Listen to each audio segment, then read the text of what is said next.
Perkenalkan, nama saya Ridwan Maulani. Dan saya Maulana Yusuf. Kami dari Prodi PAI semester 5, IAI Bunga Bangsa Cirebon. Pada kesempatan kali ini, kami akan mempersembahkan video pembelajaran dengan materi prinsip dan praktik ekonomi dalam Islam. Guna memenuhi tugas mata kuliah media dan teknologi yang diampu oleh Bapak Taufik Ridwan M. Hum. Marilah kita simak video berikut ini. Materi bab 9 ada beberapa pembahasan yang harus kalian tahu. Nah, pembahasan yang pertama yaitu pengertian muamalah. Sedangkan pembahasan yang kedua yaitu macam-macam muamalah. Yang ketiga yaitu pembahasan tentang syirkah. Pembahasan yang keempat yaitu perbankan. Sedangkan pembahasan yang terakhir atau yang kelima yaitu pembahasan tentang asuransi syariah. Nah, untuk lebih lanjutnya, marilah kita langsung saja pada pembahasan yang pertama yaitu pengertian muamalah. Pembahasan yang pertama yaitu pengertian muamalah. Apa sih muamalah itu? Muamalah secara fikih atau dalam fikih Islam yaitu tukar menukar barang atau sesuatu yang memberi manfaat dengan cara yang ditempuhnya seperti jual beli, sewa menyewa, upah mengupah, pinjam meminjam, urusan bercocok tanam, berserikat, dan usaha lainnya.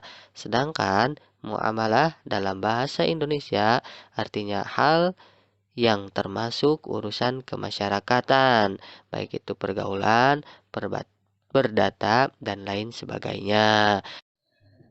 Lanjut pada pembahasan yang kedua, yaitu macam-macam muamalah.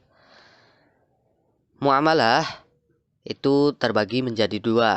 Yang pertama yaitu jual beli, yang kedua utang piutang. Nah, muamalah yang pertama yaitu jual beli. Apa sih yang disebut dengan jual beli? Jual beli menurut syariat agama ialah kesepakatan tukar menukar benda untuk memiliki benda tersebut selamanya. Sedangkan muamalah yang kedua yaitu utang piutang. Nah, apa sih yang dimaksud dengan utang piutang?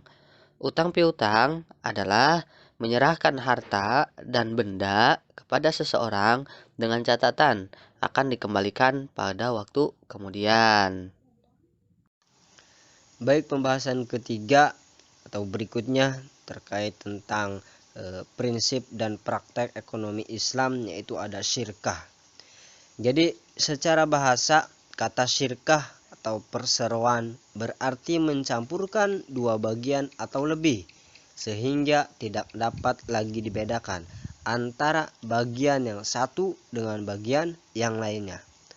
Menurut istilah, syirkah adalah suatu akad yang dilakukan oleh dua pihak atau lebih yang bersepakat untuk melakukan suatu usaha dengan tujuan memperoleh keuntungan. Ya, baik, di sini rukun dan syarat syirkah. Yang pertama, dua belah pihak yang berakad atau akidani. Yang kedua, objek akad yang disebut juga maqud alaihi, mencakup pekerjaan atau modal. Yang ketiga, akad atau yang disebut juga dengan istilah sigot. Adapun syarat sah akad harus berupa tasaruf, yaitu adanya aktivitas pengelolaan. Oke, itu rukun dan syarat syirkah. Ya, berikutnya di sini ada macam-macam syirkah. Yang pertama, syirkah inan. Gimana sih contoh dari syirkah inan di sini? Jadi, syirkah inan contohnya A dan B sarjana teknik komputer. A dan B sepakat menjalankan bisnis perakitan komputer dengan membuka pusat servis dan penjualan komponen komputer. Masing-masing memberikan kontribusi modal sebesar 10 juta dan keduanya sama-sama bekerja dalam syirkah tersebut. Dalam syirkah jenis ini modalnya disyaratkan harus berupa uang, sementara barang seperti rumah atau mobil yang menjadi fasilitas tidak boleh dijadikan modal, kecuali jika barang tersebut dihitung nilainya pada saat akad. Yang kedua ada syirkah abdan. Contohnya A dan B sama-sama nelayan dan bersepakat melaut bersama untuk mencari ikan. Mereka juga sepakat apabila memperoleh ikan akan dijual dengan hasilnya akan dibagi dengan ketentuan. A mendapatkan sebesar 60% dan B mendapatkan sebesar 40%. Nah, jadi seperti itu. Terkait contoh-contoh dari syirkah tersebut. Baik, pembahasan yang keempat dari prinsip dan praktek ekonomi Islam. Di sini ada perbankan. Apa sih yang dimaksud dengan perbankan? Ya, saya akan jelaskan di sini. Bank adalah sebuah lembaga keuangan yang bergerak dalam menghimpun dana masyarakat dan disalurkan kembali dengan menggunakan sistem bunga. Dengan demikian, hakikat dan tujuan bank ialah untuk membantu masyarakat yang memerlukan, baik dalam menyimpan maupun meminjamkan, baik berupa uang atau barang berharga lainnya, dengan imbalan bunga yang harus dibayarkan oleh masyarakat kepada pengguna jasa bank. Bank dapat dikelompokkan menjadi dua, yaitu bank konvensional dan yang kedua bank Islam atau bank syariah. Terkait itu, apa sih yang dimaksud dengan bank konvensional dan bank syariah? Insya Allah saya akan jelaskan pada video kali ini. Yang pertama, bank konvensional. Bank konvensional ialah bank yang berfungsi atau yang fungsi utamanya menghimpun dana untuk disalurkan kepada yang memerlukan, baik perorangan maupun badan usaha, guna mengembangkan usahanya dengan menggunakan sistem bunga. Lanjut ya pada pembahasan yang kelima atau terakhir, yaitu pembahasan terkait materi asuransi syariah. Nah, apa sih yang dimaksud dengan asuransi syariah? Asuransi syariah atau asuransi dalam bahasa Arab dikenal dengan at-ta'mun, yang berarti pertanggungan, perlindungan, keamanan, ketenangan, atau bebas dari perasaan takut. Kemudian, asuransi dalam ajaran Islam merupakan salah satu upaya seorang muslim yang didasarkan nilai tauhid. Karena apa? Karena setiap manusia menyadari bahwa sesungguhnya setiap jiwa tidak memiliki daya apapun ketika menerima musibah dari Allah.